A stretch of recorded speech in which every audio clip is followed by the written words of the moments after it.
occurrence of sakar. When visarga is followed by karkash vyanjan other than k, kh, p, f, then visarga will be substitute into sakar. तो पहले उ विसर्ग के बदले आ जाता है, तो सत्वादेश संधि में विसर्ग के बदले स ये आता है। तो उसके लिए विसर्ग के बाद में जो उत्तर पद है वो उत्तर पद अगर क, ख, प, फ छोड़ के कोई और व्यंजन होता है तो विसर्ग स या श इस वर्ण से रिप्लेस होता है। तो उसके लिए जो सूत्र है वो है विसर्जनीयस्य सह खरी विसर्गस्य विसर्गः वा शरी। ये दो सूत्रों के आधार पर ये सत्वादेश संधि हो जाता है। तो स कब होता है और श कब होता है, इसके लिए जो कर्कश व्यंजन है क, ख, प, फ छोड़ के, क्योंकि क, ख और प, फ वो जिह्वामूलीय जो संज्ञा में बताया है, विसर्ग इन व्यंजनों के बाद अगर आ जाता है तो वो जिह्वामूलीय और उपध्मानीय में होते हैं। तो ये अक्षर छोड़ के अगर और कोई कर्कश व्यंजन है तो ही ये सत्वादेश संधि हो जाएगा। तो उसमें से अगर च, छ, श ये अगर उत्तर पद में रहते हैं तो सकार श वर्ग में बदल जाता है, श कार में बदल जाता है। तो स के बदले श आ जाएगा और ट, थ, श ये व्यंजन हो गए तो सकार शकार में दीर्घ शकार में कन्वर्ट होता है। थोड़ा उदाहरण देखने के बाद आपको पता चलेगा। रामः प्लस च, इधर व्यंजन च है तो विसर्ग के बदले सकार आ जाएगा, तो रामस प्लस च ऐसा हो जाएगा।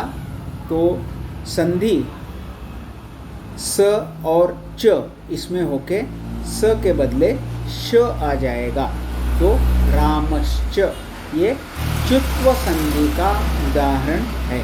ये ऐसे संहिता में ज़्यादा उदाहरण हम देख सकते हैं। उसके बाद चतुरः छात्रः,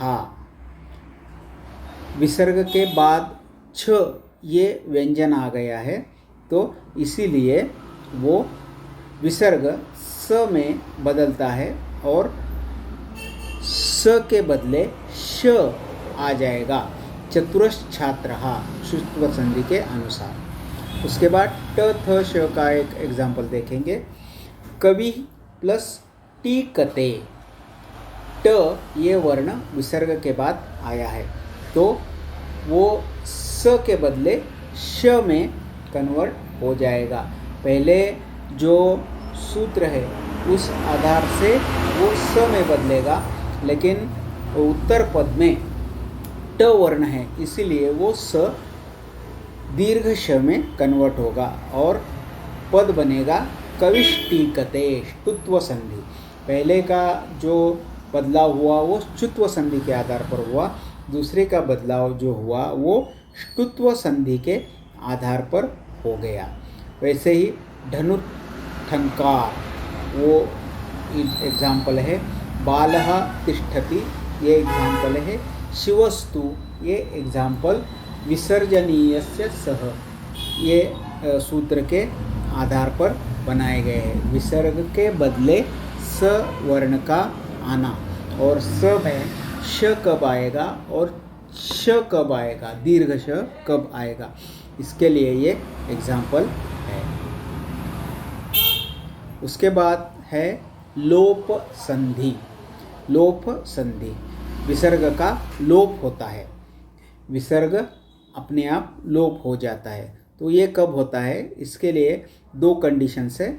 पहली कंडीशन, अगर पूर्व पद के विसर्ग के बाद उत्तर पद अगर ह्रस्व अकार से अन्य स्वर, तो इसके लिए कंडीशन क्या है, पूर्व पद का जो विसर्ग है वो अत से यानी ह्रस्व अकार के पहले बाद में होना चाहिए और उत्तर पद की शुरुआत अ या आ छोड़ के अन्य स्वर से शुरू होनी चाहिए, तो विसर्ग का लोप हो जाएगा। फॉर एग्जाम्पल, बालः प्लस इति, इधर विसर्ग है वो ह्रस्व अकार से पहले है, ल के अ का, और उत्तर पद की शुरुआत अ से अन्य स्वर से हो गई है, तो सीधे विसर्ग का लोप होता है। बाल इति, नृप एषः, नृप एषः, अश्व आगतः, अश्वागतः, देवः प्लस उवाच, देव उवाच, करः प्लस आसीत, कर आसीत। ऐसे विसर्ग लोप के उदाहरण पहली कंडीशन में बताए हैं। दूसरी कंडीशन है आकार, यानी अगर विसर्ग के पहले आकार है और उसके बाद कोई भी स्वर या मृदु व्यंजन अगर रहेगा तो विसर्ग का लोप हो जाएगा। एग्जाम्पल है ताः गच्छन्ति, ता गच्छन्ति, लोकः इमे, लोका इमे, मृगः प्लस अत्रः, मृगात्रः, बालका आद्यः, गजः धावन्ति, सुरा नम्या। तो इसके बाद विसर्ग का लोप होता है। और सर्वनाम अगर पूर्व पद में है, जैसे कि सह एषा, उसके बाद कोई भी स्वर से शुरू होने वाला पद रहेगा तो भी विसर्ग का लोप होता है। फॉर एग्जाम्पल, सह प्लस एवं, स एवं, विसर्ग का लोप हो गया।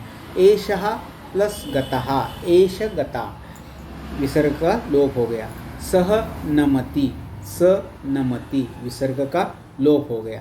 तो ये विसर्ग लोप संधि के एग्जाम्पल्स बेसिकली अंडरस्टैंडिंग के लिए है। लास्ट जो है वो रेफादेश संधि, विसर्ग के बदले र वर्ण का रिप्लेस होना, उसको रेफादेश संधि बोलते हैं। व्हेन विसर्ग फॉलोड बाय आइदर स्वर और मृदु व्यंजन अदर देन अ एंड आ, then visarga will be substitute by rephakar, visarga will be substitute by रेफाकार।